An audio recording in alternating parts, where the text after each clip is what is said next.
Deny చేసుకోవడం మానేసి భారతదేశము మా యొక్క విమానాలను ఇన్ని పడగొట్టేసి ఇంత డ్యామేజ్ చేసిందని మన విక్టరీని వాళ్ళే చెప్తున్నారండి. ఉమ్. మన విక్టరీని వాళ్ళు తెలియజేస్తున్నారు.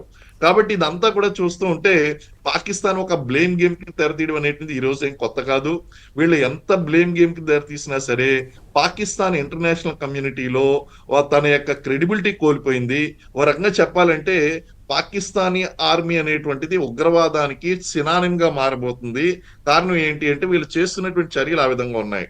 ఇప్పుడు ఆ సరిహద్దు గ్రామాల్లో చూడండి, అక్కడ లైన్ ఆఫ్ కంట్రోల్ అనుకున్నటువంటి గ్రామాల్లో ఆ గ్రామాల్లో ఉన్నటువంటి ప్రజల మీద పాశవికంగా వాళ్ళు మోర్టార్ అండ్ ఆర్టిలరీ షెల్స్ తో దాడులు చేస్తున్నారు.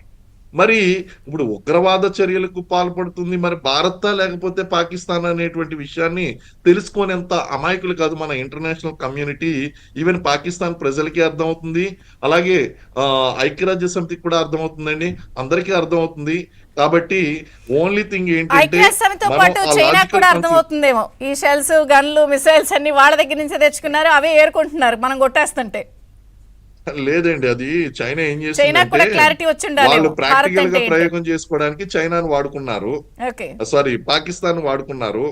పాకిస్తాన్ కు ఇప్పుడు అర్థమైంది ఏంటంటే ఓహో మనం టెక్నాలజీ మార్చాలి కాబట్టి ఇంకా మనం ఏమైనా వేరే ప్రయోగం చేద్దాం అని చెప్పి trial and error method Pakistan ద్వారా ఉపయోగించారు.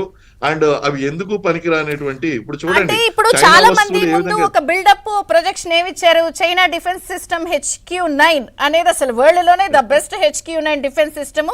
అరే ఎట్టించో విమానం వచ్చినా మిసైల్ వచ్చినా ఇది క్షణాల్లో పసిగట్టేస్తుంది అన్నారు. అసలు వాళ్ళు వచ్చినవి మనం కొట్టేస్తే కూడా మరి ఆ చైనా డిఫెన్స్ సరుకు పనికి రాలేదా, లేకపోతే మన వాళ్ళంత గొప్పగా చెప్పుకునేది గుర్తించలేకపోయిందా, లేకపోతే నిజంగా చైనా సరుకుల మీద ఉన్నటువంటి జోక్ నిజమైందా?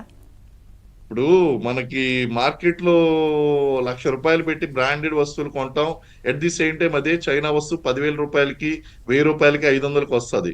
ఇప్పుడు ఎగ్జాక్ట్లీ చైనా ప్రొడక్ట్స్ మీద ఉన్నటువంటి క్వాలిటీ అనేటువంటిది వాళ్ళ యొక్క డిఫెన్స్ ప్రొడక్ట్స్ మీద కూడా అది డొల్లా అని చెప్పి మనం ప్రూవ్ చేయగలిగాం. అండ్ రెండోది ఏంటి అంటే వాళ్ళు దాడుల్ని నిలవరిస్తుంది, గుర్తిస్తుంది అని చెప్పారు, మనం కొట్టేసి ముక్కలైపోయింది ఇప్పుడు ఆ వ్యవస్థ. అవునండి, వాళ్ళ యొక్క చైనా పంపించినప్పుడు అసలు చైనా పాకిస్తాన్ స్కేప్ గోట్ చేసిందండి. వీళ్ళు ఏం చేశారంటే మేమున్నాం ఏం పర్లేదు, మా దగ్గర అత్యాధునికమైనటువంటి వెపనరీ ఉంది, మీరు ముందుకు వెళ్ళండి అన్ని పసిగట్టేస్తాయి అన్నారు. ఈ చైనాను నమ్ముకుని పాకిస్తాన్ అడ్డగోలుగా బుక్ అయిపోయిందండి. ముందుకు వచ్చిన తర్వాత ఏవి పనిచేయడం మానేసి, అండ్ అంతకంటే ముందుగా మనం వేటిని టార్గెట్ చేయాలా వాటిని టార్గెట్ చేసాం, ఎయిర్ క్రాఫ్ట్స్ ను కూడా పడగొట్టాం, చైనీస్ ఎయిర్ క్రాఫ్ట్స్ ను కూడా మనం పడగొట్టడం అనేటువంటి జరిగింది. అలాగే F-16 కూడా పడగొట్టాం. ఇవన్నీ కూడా చూస్తే కనుక hour technology is much superior than these inferior. ఎందుకు పనికిరాని S-400 సుపీరియర్ గా ఉంది HQ-9 డిఫెన్స్ సిస్టమ్ తో పోలిస్తే. S-400 దీని గురించి యాక్చువల్ గా INS విక్రాంత్ గురించి ఒకటి మనం మాట్లాడుకున్నాం, S-400 గురించి ఒకటి మనం చెప్పాను గతంలో.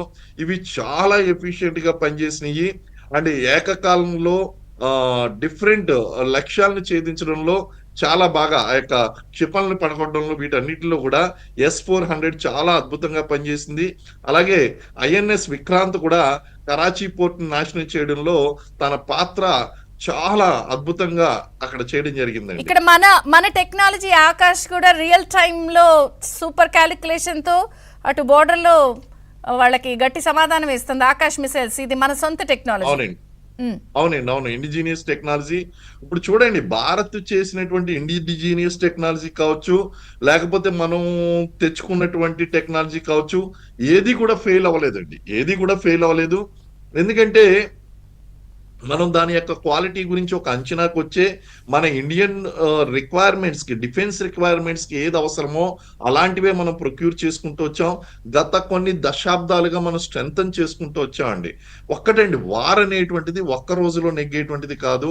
War requires a continuous persistence and consistency. అది ఉన్నప్పుడే మనం వార్ అనేటువంటిది నెగ్గగలుగుతాం. అంతే తప్ప వారం రోజులు 10 రోజుల ప్రిపరేషన్ తో మనం చూస్తున్నాం కదండి, రష్యా యుక్రెయిన్ వార్ ఇప్పటికీ కూడా అది అసలు ఎలా అవుతోంది ఏంటి అనేది ఇంటర్నేషనల్ సమాజం కూడా చూస్తోంది. ఇప్పుడు మళ్ళీ అలాంటి ప్లేస్ లోనే భారత్ పాక్ అని అంటున్నారు, కానీ ఇది